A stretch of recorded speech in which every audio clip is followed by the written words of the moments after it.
Επιστρέψαμε λοιπόν στην Μητρόπολη Καβάλας. Φιλοξενούμεθα σήμερα από το Σεβασμιότατο, Φιλίππον Απόλλος και Θάσο, κύριο Προκόπιο.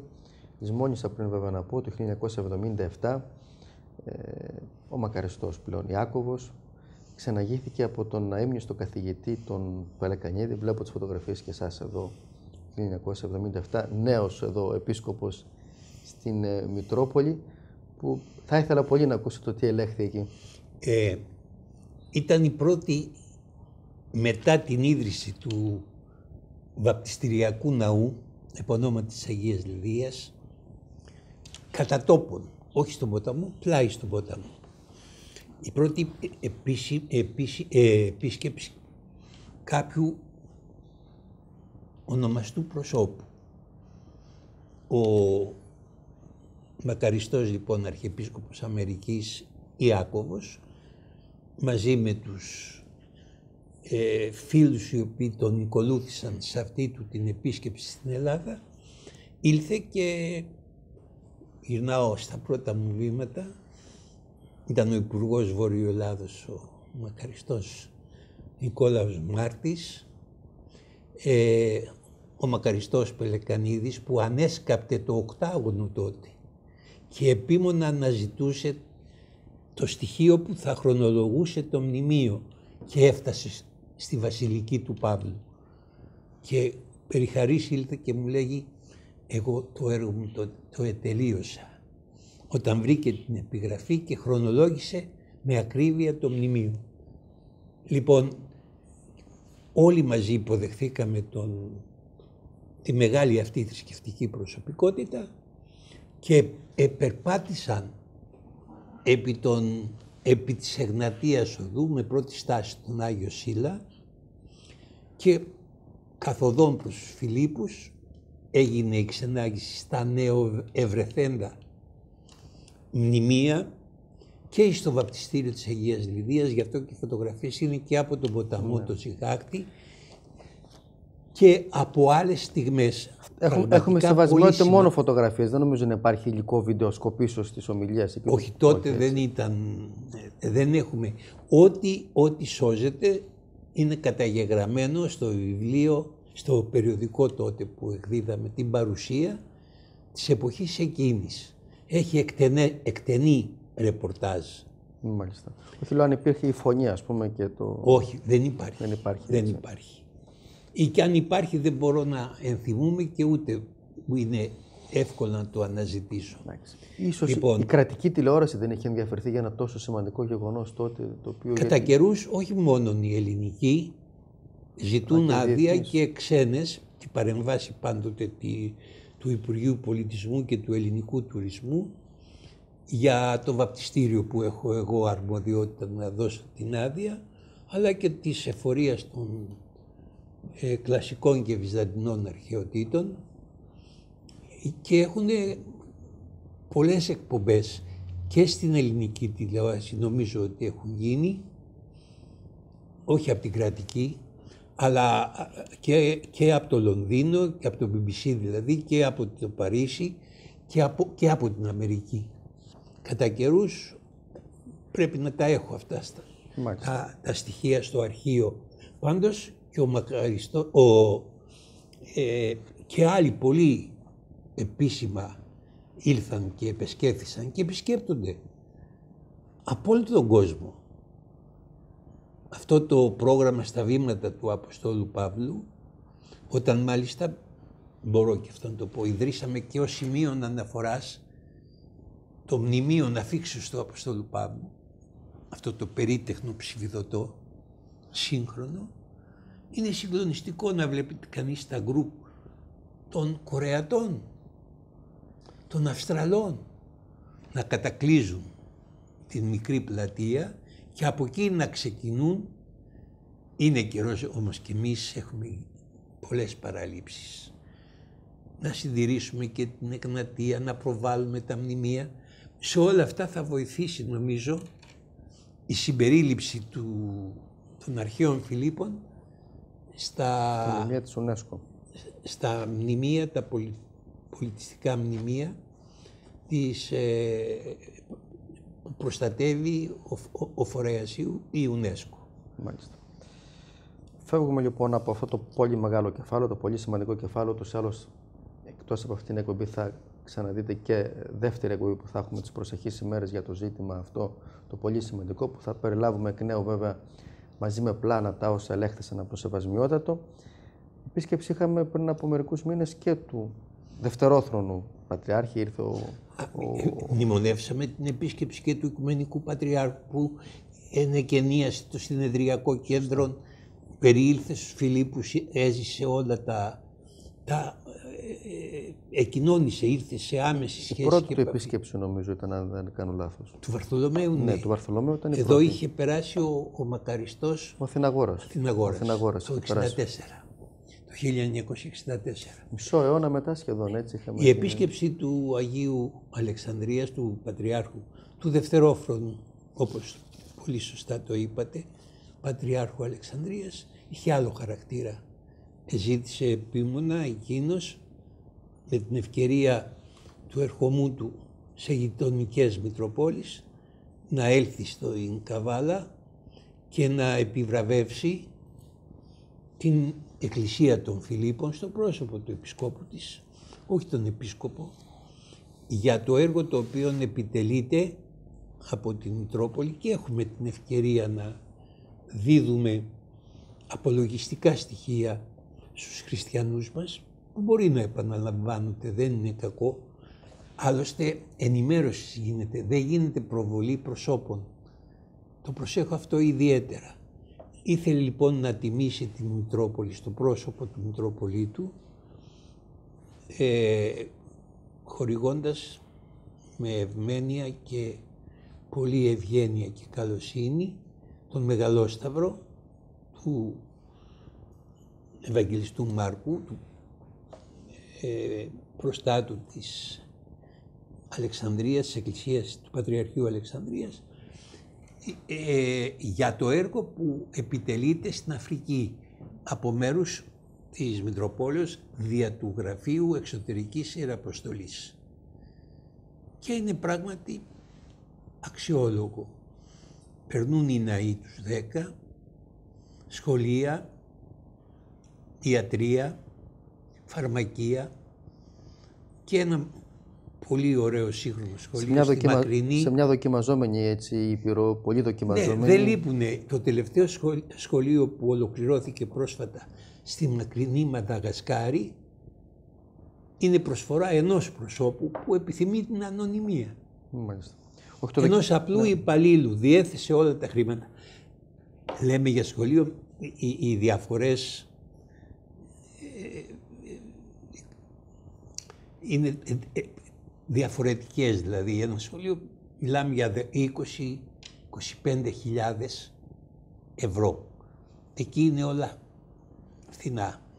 Η οικονομική ζωή έχει εντελώς αναπτύσσεται μέσα σε άλλες συνθήκες. Γι' αυτό πάντως δεν λείπουν οι καλοπροαίρετοι οι οποίοι προσφέρουν, και κάθε δεύτερο έτος έχουμε την αποστολή ομάδος φίλων της Ιεραποστολής, άλλοτε για να εγκαινιάσουν τους κτιζόμενους ναούς και να θεμελιώσει τους νέους. Αυτός ήταν ο σκοπός της ελεύσεως, της σύντομης, του περάσματος του μακαριωτάτου Πατριάρχου Αλεξανδρίας από την πόλη μας και τη σχετική τελετή υποδοχής με δοξολογία στον καθεδρικό ναό του Αποστόλου Παύλου. Η δοκιμασία την είπα σε συνάρτηση με το παγκόσμιο συναγερμό με την υγεία που ετέθη από την Αφρική με τον έμπολο, με αυτή τη διάσταση το έβαλα, αλλά και να προσθέσω ότι πολλοί Έλληνες εκεί, οι οποίοι εργάζονται χρόνια επιχειρηματίες, αγκαλιάζουν και αγαπάνε την Ορθόδοξη Εκκλησία και πάντα βλέπω ότι στρέφουν το βλέμμα τους, νιώθοντας βέβαια μέσα τον ελληνισμό ότι βρίσκεται παντού. Για το δευτερόθρονο Πατριαρχείο μας, η Ιεραποστολή στην αχανή Αφρικανική Ήπειρο έχει εντελώς ξεχωριστή σημασία.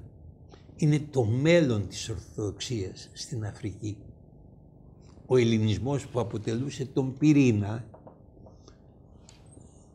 ξεριζώνεται ή αναγκάζεται να επιλέξει τον δρόμο της Φυγής, στην Αλεξάνδρεια, Χιλιάδες Έλληνες. στο Κάιρο, όλη αυτή η αναστάτωση, στην Λιβύη. Η Αλεξάνδρεια έχει χιλιάδες, είναι το μεγαλύτερο, το κέντρο του ελληνισμού, του πολιτισμού. Και μένουν τα μνημεία να μαρτυρούν αυτό το παρελθόν για το οποίο ομιλείται και την δραστήρια παρουσία των Ελλήνων και την πολιτιστική ανάπτυξη κλπ. Όλα όσα συνετελέστησαν εκεί. Αφού λοιπόν χάνεται η Ελληνοορθοδοξία από την περιοχή, μένει η Ορθοδοξία που για μας έχει την ίδια σημασία να στηρίζει το δευτερόθρονο πατριαρχείο μας. Ελληνογενές πατριαρχείο, χωρίς υπεροψία ή εθνοφιλετικά κριτήρια. Μια ιστορική διαπίστωση. Για μας σημασία έχει να υπάρχουν και σε όλες τις περιοχές σχεδόν της Αφρικής, σχεδόν σε όλες, να υπάρχουν ιεραποστολές εξ Ελλάδος και στην Ελλάδα φορείς οι οποίοι στηρίζουν αυτή την προσπάθεια. Η χώρα μας δείχνει ότι διέρχεται από την κρίση, ότι βγαίνει από αυτό το σκοτεινό, το μακρινό, το τούνελ. Πώς αξιολογείται όλο αυτό το χρονικό διάστημα την παρουσία της Εκκλησίας, η οποία μαζί με όλο τον ελληνικό λαό πέρασε αυτή τη δύσκολη δοκιμασία? Εκείνος που έχει καθαρά μάτια να βλέπει, βλέπει, και καθαρά αυτιά να ακούει, ακούει, έτσι ώστε να μην επαναλαμβάνονται διαρκώς τα ίδια πράγματα. Η Εκκλησία έχει υποστατικό της στοιχείο την αγάπη και το ενδιαφέρον για τα πάσχοντα και αναξιοπαθούντα και οικονομικά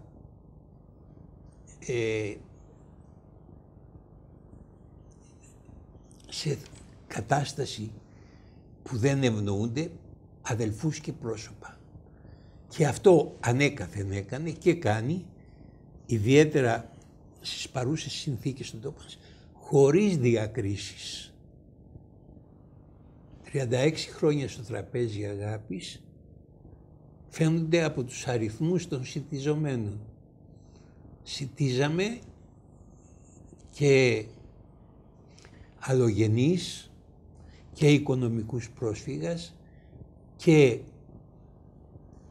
ποτέ δεν κάναμε διακρίσεις. Το ίδιο γίνεται παντού. Επομένως, επισημειώνοντας μάλιστα ότι δεν είναι αυτός ο σκοπός της Εκκλησίας. Ο σκοπός της Εκκλησίας είναι να καλλιεργεί ψυχές, να τις κρατά καθαρές και να τις σώζει. Σε αυτή την διαδικασία και το ενδιαφέρον για εκείνον που δοκιμάζεται αποκτά ιδιαίτερη αξία, γιατί είναι εντολή του Θεού.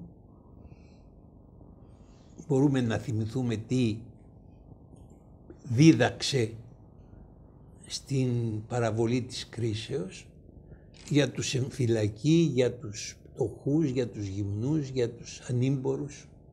Βάζει το πρόσωπο, το δικό του, στο πρόσωπο εκείνων οι οποίοι δοκιμάζονται και υποφέρουν. Εμείς δεν είμαστε Υπουργείο Κοινωνικών Υπηρεσιών. Εμείς έμπρακτα επιβεβαιώνουμε την πίστη μας με την αγάπη και με την ελπίδα ότι θα ξεπεραστεί η κρίση που δοκιμάζει τον τόπο μας. Μια κρίση που η κρίση δεν είναι οικονομική στο ξεκίνημά της. Είναι αποτέλεσμα, κατά την προσωπική μου εκτίμηση, η οικονομική κρίση μιας γενικότερης ηθικής, θρησκευτικής, πνευματικής κρίσεως. Και θεσμικής πιστεύετε. Και θεσμικής πιστεύετε. Και θεσμικής κρίσεως. Όταν ο εκκλησιαστικός λειτουργός μπαίνει στο χώρο της πολιτικής, διακινδυνεύει να παρανοηθεί και ο λόγος του και οι θέσεις του. Εγώ λέγω ότι η οικονομική κρίση είναι το αποτέλεσμα μιας γενικότερης πνευματικής κρίσεως, ηθικής κρίσεως, και όσο γρηγορότερα το αντιληφθούμε και συνέλθουμε, τόσο καλύτερα θα είναι για τον τόπο μας. Τόσο γρηγορότερα θα σημάνει το τέλος αυτής της σκληρής δοκιμασίας που όλοι πονούμε. Η Εκκλησία δεν μπορεί να κάνει τα πάντα. Κάνει το χρέος της και μπορεί να γίνει αντιληπτό και γίνεται. Απλώς αμφισβητείται από εκείνους που έχουν λόγους να το αμφισβητούν. Σε συνέντευξη που δώσατε πριν από μερικές ημέρες στην εφημερίδα το Παρασκήνιο, στην εφημερίδα της συναδέλφου της Μαρίας Μπραουδάκη, σας ρώτησε σχετικά με το ζήτημα των σχέσεων της Εκκλησίας με το φανάρι. Ένα θέμα που λίγο ομολογώ το είχαμε ξεχάσει, ότι θα πρέπει να μπαίνει στο τραπέζι και να ρωτάμε έναν ιεράρχη ποιες πρέπει να είναι ή γιατί ενδεχομένως διέρχεται μια κρίση ανάμεσα στο φανάρι και στην Ελλαδική Εκκλησία. Δεν ξέρω αν είναι μια ερώτηση η οποία είναι και λίγο ξεπερασμένη. Εγώ θεωρώ ότι ανέκυψε με αφορμή μια εκλογή σε Μητρόπολη της Υπήρου και μετά από δηλώσεις του Οικουμενικού Πατριάρχου, οι οποίες όμως δηλώσεις είπαν αυτό που πάντοτε υπεστήριζε η Μητέρα Εκκλησία, το Οικουμενικό μας Πατριαρχείο, και οι θέσεις αυτές συνδέονται απολύτως, όχι μόνο με τον τόμο της αυτοκεφαλίας του 1850, όταν ιδρύεται η Αυτοκέφαλος Εκκλησία της Ελλάδος. Με τόμο ιδρύεται η Αυτοκέφαλος Εκκλησία και περιγράφονται μέσα στο κείμενο οι όροι και οι σχέσεις της νεοειδρυθής Εκκλησίας με τη Μητέρα Εκκλησία Κωνσταντινούπολεως. Και όταν ελευθερώθηκαν το 12-13 οι περιοχές της Βορείου Ελλάδος, οι λεγόμενες νέες χώρες, η ονοματολογία ανήκει στους πολιτικούς, δεν είναι εκκλησιαστική. Ναι, βέβαια, είναι αδόκιμος όρος αυτό. Είναι αδόκιμος, αλλά είναι στα πολιτικά κείμενα. Για πρώτη φορά οι πολιτικοί το είπαν νέες χώρες. Τότε πάλι η συνοδική πατριαρχική πράξη της Κωνσταντινουπόλεως καθόρισε την παραχώρηση της διοικήσεως των επαρχιών επί τη βάση συγκεκριμένων όρων. 10 όρων, οι οποίοι είναι δεσμευτικοί για την Εκκλησία της Ελλάδος. Όταν δημιουργήθηκε κάποια τριβή γύρω από αυτά τα θέματα, με το Μακαριστό εννοείται, όταν είχε γίνει με τον Χριστόδουλο, το Μακαριστό. Η Σύνοδος της Ιεραρχίας έλαβε την απόφαση να είναι απολύτως συνεπής στην τήρηση των όρων, όχι μόνο της Πατριαρχικής Συνοδικής Πράξεως του 2004, του 1928, αλλά και του τόμου της Αυτοκεφαλίας. Αυτό υπενθύμισε ο Οικουμενικός Πατριάρχης για εκείνους οι οποίοι αμφισβητούν τον προστατευτικό οικουμενικό χαρακτήρα της Εκκλησίας της Κωνσταντινουπόλεως, η οποία όντως έχει ανάγκη από στηρίγματα και έχει να αντιπαλέσει με κινδύνους που προέρχονται όχι μόνο από τους αλλοδόξους στη χώρα των οποίων διατηρείται επί αιώνες και θα διατηρείται το Οικουμενικό μας Πατριαρχείο, αλλά και από ομόδοξες εκκλησίες, οι οποίες διεκδικούν με μέσα και τρόπους και στην αφετηρία με κίνητρα εντελώς λαθεμένα, ανεπίτρεπτα ιστορικά, και εκκλησιαστικά. Εγγυητής της ενότητας της Ορθοδόξου Εκκλησίας είναι το Οικουμενικό Πατριαρχείο. Μετά από τόσα χρόνια εμπειρίας, ήθελα να σας ρωτήσω, εσείς πιστεύετε ότι όλα αυτά που δημιουργούνται είναι πολλές φορές από κύματα φαντασίας εφημερίδων, δημοσιογράφων, είναι το λεγόμενο περιβάλλον που έχουν οι ιεράρχες, ή πολλές φορές υπάρχει μια πράγματι βάση? Γιατί βλέπω κατά καιρούς πολλά δημοσιεύματα και αναρωτιέμαι πώς γίνεται αυτή η διαρροή, από ποιον βγαίνουν αυτά τα πράγματα? Έχετε τεράστια εμπειρία, γι' αυτό σας το ρωτάω. Ναι, πάντοτε υπάρχουν εκείνοι οι οποίοι από ειδικούς λόγους, με ειδικά κίνητρα επιδιώκουν αυτό τον κλονισμό των σχέσεων. Είναι εντελώς αποτελέσματα μιας νοοτροπίας